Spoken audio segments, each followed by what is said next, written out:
Hey kids, here are some grammar rules you have to know for the new digital SAT. I got this from practice test 1, module 2, so enjoy.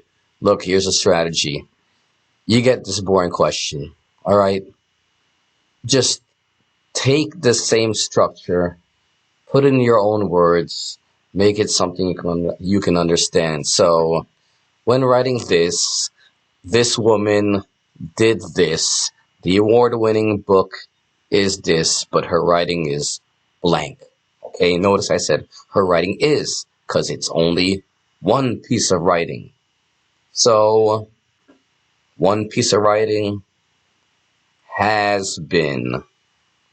That's the only choice, because it's writing. You say his writing is. You don't say his writing are. If it were plural, it would be A, B, or D. But in this case, it's C. Moving on. All right, we got this boring theory developed by this guy, blah, blah, blah. Put it in terms that you can understand it. We got this theory created by this guy. He maintained that this blank it left unexplored. See, this whole part over here, that's a full sentence. This whole part is a full sentence. So you need to find a way to combine this full sentence with this full sentence. And the only choice is B, because when you put comma, but, you're creating a new sentence. This comma, but, is equivalent to a period or a semicolon. It's called the fanboys rule. And if you don't know what the fanboys rule is, here is the lesson that's going to change your life. Fanboys, for and nor, but, yet, and so. If you put a comma plus any of these words, it's the same thing as a period. It's the same thing as a semicolon. Okay, Gary is nice, period. He signs autographs after shows. See, those are two separate sentences. You can also do this. These are two separate sentences. Or you can take a comma and add any of these words. Of course, I'd have to change it. So Gary's nice, comma, for he signs autographs after shows. Why do I need this comma? Because this part over here is a complete sentence. And if you're going to put a complete sentence after another complete sentence, you can only divide it with a period, semicolon, or a comma plus one of the fanboys' words for the most part. You can do that with all the fanboys' words. I only choose a few here because I'm lazy. Let's move on. You got the diets of Japanese makakis, snow monkeys. I simplified it over here. You got this guy named Timmy. He likes to work out. Although his workouts normally focus around weightlifting, Tim loses access to the gym when school is closed. Blank him to use his own body weight. The only choice here is forcing. Alright, it's like the only choice over here. Once again, this is just a simplified version of this. I kept the same structure. I put different words so I can understand it. And if you're taking this test and you're reading Greek over here, just translate it to English but keep the same form. There. The ing word is the only choice because it describes this phrase. Tim loses access to the gym when school is closed, comma, forcing him to use his own body weight. Okay. Now, Lucia of the University of Chile, blah, blah, blah. If these plants were grown, blah, blah, blah. Michael was determined to find out. Well, I should say Michel. Michel. All right. Now, I got this one wrong when I practiced. It's because I was lazy and you have to read the whole passage because if you read the whole passage, you would see that this part, Michel was determined to find out. That kind of answers the question. All right. So the only choice over here would be C, the blueberries could thrive, because if you read it straight through, now it works out. All right. C, could the blueberries thrive? And here's where the second part makes sense. Michelle was determined to find out. This second part answers a question, so the only choice is C. Right? Bye. Okay. We got a Korean over here, blah, blah, blah. Today, obviously, it has to be is. You don't say today will be. Yeah, you could.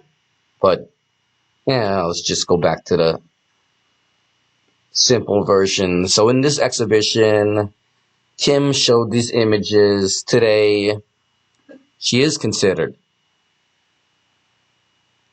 Was, can't be had been. And in this case, they're still talking about the present tense, so it can't be will be. The. Oh, okay. So you read this boring thing, and you read this boring thing, and once again, you will notice that these are two separate sentences. Okay, let me read a simplified version. You got the first computerized spreadsheet, blah, blah, blah. It did this, but it also did this, dependent on these adjustments, period. And here's where you're going to get C. Look at the second half of the sentence. Prior to Excel's release, doing blah, blah, blah often required blah, blah, blah, a process that could take days. The only choice in number 24 is C, because C recognizes that these are two independent clauses or separate sentences. So you need a period to combine them. You can't do an A, go straight through. You can't do a B, which is put a comma, because you can't separate two independent clauses or two separate sentences with a comma. And D would be right if you had a comma before the and, because comma plus and is a fanboy's words, that is technically a period. It's the same as a period. But because there's no comma before and, D is wrong. Get it? Got it? Two separate sentences.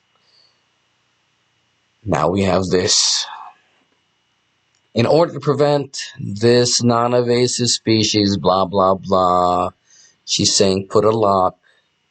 The lock would increase the saline in the lakes and blank. Okay, so look.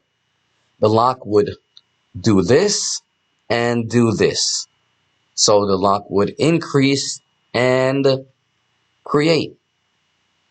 You could say the lock would increase. You could say the lock would create.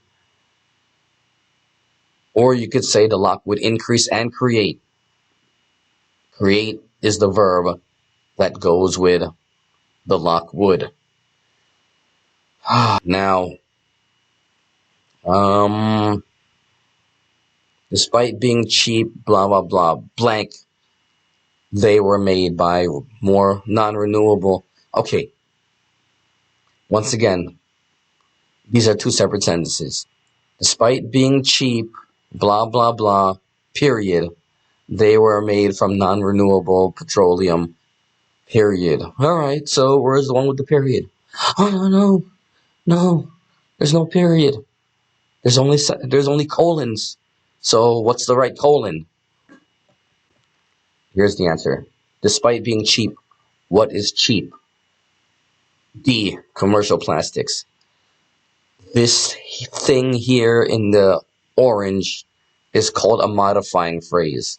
And the rule is that whatever is being modified, whatever this orange thing is describing, must come right after.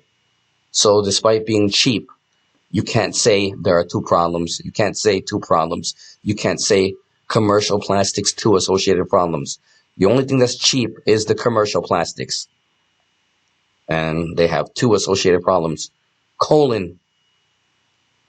Continuation. They are this and they are that. D is the only right answer. Look. Here's how I get people to understand modifying phrases. What's wrong with this sentence? Swimming for dear life, the shark hunted the desperate boy. Once again, try to figure out what's wrong with this sentence. And if you don't see what's wrong, this is what's wrong. Swimming for dear life, the shark hunted the desperate boy. But who was swimming for dear life? It wasn't the shark. And so swimming for dear life, the boy has to go right next to swimming for dear life, because it is the boy who is swimming for dear life. Here's the corrected version. Swimming for dear life. Once again, who's swimming? The boy desperately tried to get to shore. So if you're going to go back to this, when I ask you, what's wrong with the following sentence? Remember, when you have a modifying phrase, like swimming for dear life, whatever is being modified has to come right after. It can't be the shark. It has to be the boy, because the boy is the one being described in the beginning. All right, if you need more help using a colon, here's a list from ChatGPT, because it's the greatest thing ever. If you're having trouble studying for the SAT, pretend ChatGPT is a tutor and just ask it questions. All right. When you use a colon, it's usually used between two independent clauses. When the second part explains the first part, notice, he had a decision to make, colon. Why? Because this second part explains his decision. What's his decision? He could either stay or leave. I hope you know how to use a colon. Well, the teachers don't even know how to use a colon. But it's not their fault. I didn't know how to use a colon. I went to that Asian school. Okay, let's move on. See in number 27, this whole part over here, this beginning, even though you should read it, if you look for the grammar rule, you recognize it's just fluff, and it only comes down to this. In a pivotal 2007 article, plant cell biologist Yuri Lee showed, which one do I use? The Yuri Lee with the commas around it, Yuri Lee without the commas, or the one that the comma comes before, or the comma's going to come after. Look, it really only comes down to C and D, all right? And you need to know this rule. When a name is important and you cannot remove it from a sentence, it shouldn't have commas around it, which is why D is wrong. You see D's all the time with the name with commas around it. But you should know the rule that if that name is important and you cannot remove it, you cannot put commas around it. And in this case, you can't put commas around this name because the name is very important and you can't delete it. Here's a little lesson on when to put commas around a name or not. My brother, Michael, is coming to visit next week. In this case, Michael's not important. You don't need to know that his name is Michael. You just have to know that he's my brother. Okay? But in the orange one, same exact sentence without the commas. My brother Michael's coming to visit next week. Without commas, this is implying that the name Michael is very important and you cannot remove it from the sentence. Okay? So if a name is important, you cannot surround it with commas. How do you know if a name is important? In the SAT, if it's the first time they put the name, or if they mention the name after, you can't remove the name. Therefore, you can't have commas around it. Get it? Good. Moving on. Oh, here's the 3 questions about transitions. Okay? Small flat structures, blah, blah, blah. These spatulae, temporally bound. So as a result, these spiders, because they're describing what this spatulae do, it does this and does this. So as a result, spiders can cling to anything. All right, next transition question. In November 1934, Henrietta Sher-Gill was living in Paris. She was studying this, but she longed to return. So you need a sentence like a however or a but, something that shows a change in direction in the sentence. So the only choice is still. In this year, she was doing this, she was doing that, but she wanted to go back to India. Still, she longed to return to her childhood home of India. Here's a lesson on how to use the word still. Steve enjoyed the company of his new friend Betty. Still, he kept in touch with his old friend Michelle. What a guy Steve is, making friends everywhere. Alright. Look, this stuff is boring. You just have to learn to recognize the structures of sentences. So, before this election, activists sold tea in San Francisco. They sold tea. Blah, blah, blah in Los Angeles. Nancy Tuttle Craig distributed votes for women's tea. Alright. So, what's the only answer? Activists sold tea. In San Fran, they sold tea. In Los Angeles, similarly, in Los Angeles, she distributed votes for tea. Alright. I guess she's not selling tea, but similarly, she's doing something for tea. Okay? Here's another example of how to use the word similarly. Steve talked to Betty about his philosophies on life. Similarly, he talked to Michelle about his philosophies on love and relationships. Period. And if you're wondering how I got this sentence, I just asked GPT, complete this phrase for me. And it gave me that when you don't want to think anymore, when you have questions and you don't have a tutor, just talk to ChatGPT. You might have to ask it 3 or 4 questions to get your answer, but it's like a human. Hopefully, it will get you an answer. And even though it does make mistakes, it's smarter than most humans. So look, from this Digital Test 1, Module 2, I identified these grammar rules you have to know. If you know these 8 rules, you should be good to go on the SAT digital grammar section. To review, you should know your transitions. Know that the modifier must be next to the modified. Remember, swimming for dear life, comma, the shark. That's wrong, because the shark is not swimming for dear life.